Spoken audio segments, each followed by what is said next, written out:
Good morning. It's August 24th, and this is your daily brief in science. Here's everything you need to know. A new upgrade to the advanced light source is set to deliver soft X-rays at least 100 times brighter and more coherent, enabling higher resolution studies of chemical, magnetic, and electronic properties and real-time reaction dynamics. This brighter beam will advance research across quantum materials, batteries, microelectronics, and other advanced technologies, with coherence providing a fingerprint-like level of detail through speckle patterns that reveal disorder or anomalies invisible to incoherent light. By aligning wave phases, the upgrade will reveal more information about samples and enable more precise characterization of material properties. Biological sciences will gain improved X-ray crystallography and ScienceAlert capabilities, plus a new crystallography sample production facility to study molecular structures and interactions relevant to health and therapeutics. In energy technologies, enhanced spatial and temporal resolution will improve understanding of catalytic reactions and changes in battery materials to design more efficient systems. The upgrade will also support quantum computing material and device research, enabling testing of qubit materials through more coherent beams and advanced characterization techniques. Across fields, from quantum computing to biology, the upgrade enables deeper atomic-level insights, accelerating discovery in chemistry, catalysis, and drug development. Coherence will allow researchers to pinpoint nanoscale irregularities in quantum materials, influencing whether a material conducts electricity without loss. The upgraded ALS datasets will train AI models to predict chemical and physical reactions and support autonomous, faster discovery workflows via robotics-assisted experimentation. In microelectronics, the upgrade will boost EUV lithography capabilities by providing brighter, tunable EUV and X-ray light for materials characterization and process optimization.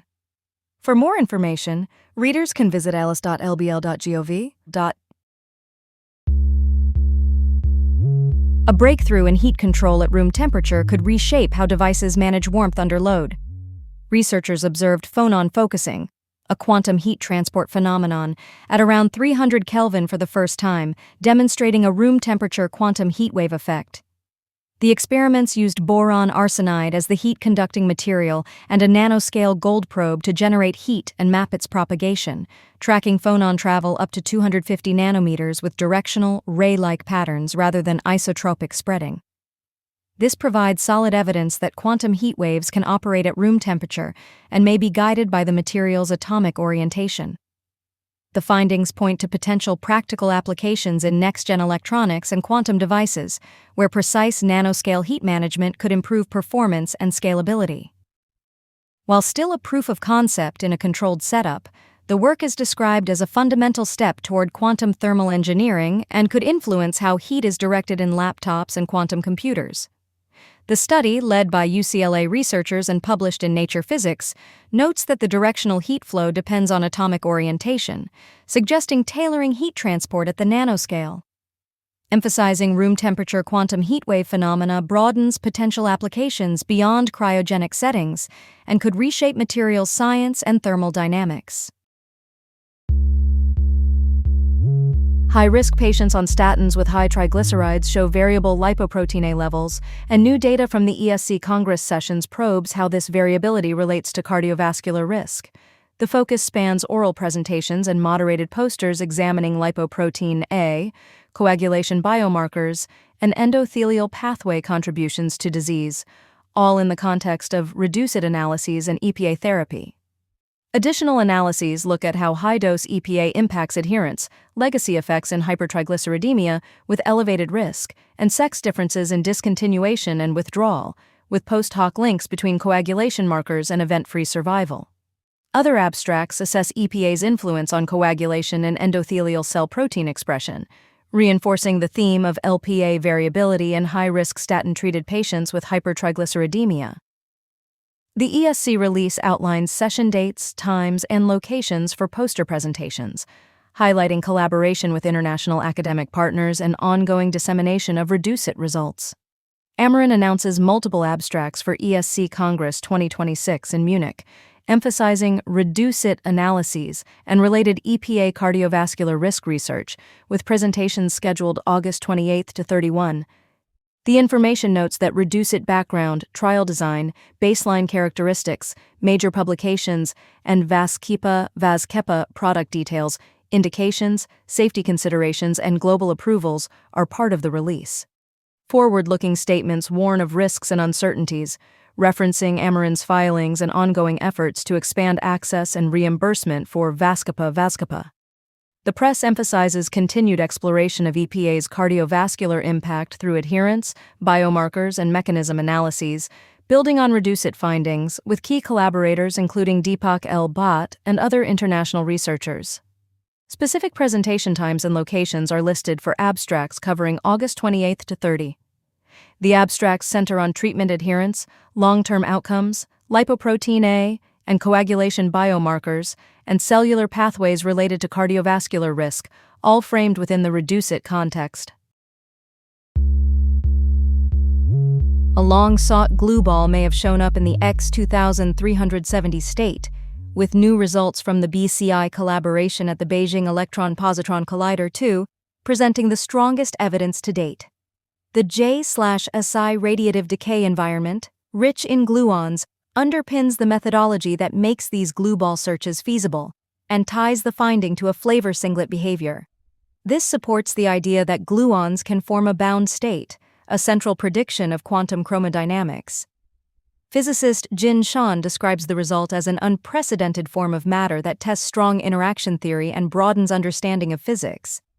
If confirmed, the finding would be the clearest experimental signal in almost 5 decades of glue ball searches and would validate gluon-bound states. The work builds on a 2024 analysis of 10 billion meson decays that pinned down X2370's mass and spin parity to align with theory. Researchers emphasize that more experiments are needed to confirm and constrain the glue ball candidates, calling for further data and additional collisions. A recent RxEve preprint and conference presentation outline extra decay modes and reinforce X2370's flavor singlet nature, supporting its identification as a glue ball. Analyses of 10 billion J/Psi decays indicate X2370 behaves as a flavor singlet, a key signature of a glue ball coupling equally to all quark flavors. Interest in X2370 dates back to 2011, when Basai first flagged it as a potential glue ball, with confidence rising after 2024 when mass and quantum numbers aligned with expectations. If independently verified, this would concretely validate a core QCD prediction about how gluons form bound states, marking a milestone in the field. Verification remains challenging, as Beijing's Collider is currently the primary facility for these searches, potentially requiring years for corroboration. GSK has won its first global regulatory approval for bepirovirsen, branded Hipsigo, in Japan as a functional cure for chronic hepatitis B. The move follows positive Phase 3 B-Well data showing about 19% of adults with low HbSAg levels achieved a functional cure after bepirovirsen treatment, versus roughly 1% on standard therapies after 1 year. This approval marks the first and only functional cure for CHB in Japan and is underpinned by the B-Well results. Globally, regulatory momentum for bepirovirsen includes fast-track and breakthrough designations from the USDFA and breakthrough priority designations in China, with U.S. decisions anticipated in the coming months. GSK is expanding its hepatology portfolio around CHB, MASH, and ALD, leveraging immune system biology and advanced technologies. The company projects peak annual sales for bepirovirsen exceeding $2.7 billion, contributing to a broader goal of over $40 billion in annual revenue by 2031 as the pipeline develops. Regulatory activity continues in other countries as GSK positions bepirovirsen within an expanding hepatitis portfolio, with China aiming for rapid rollout if approved, supported by Sino-Biopharm via CTTQ.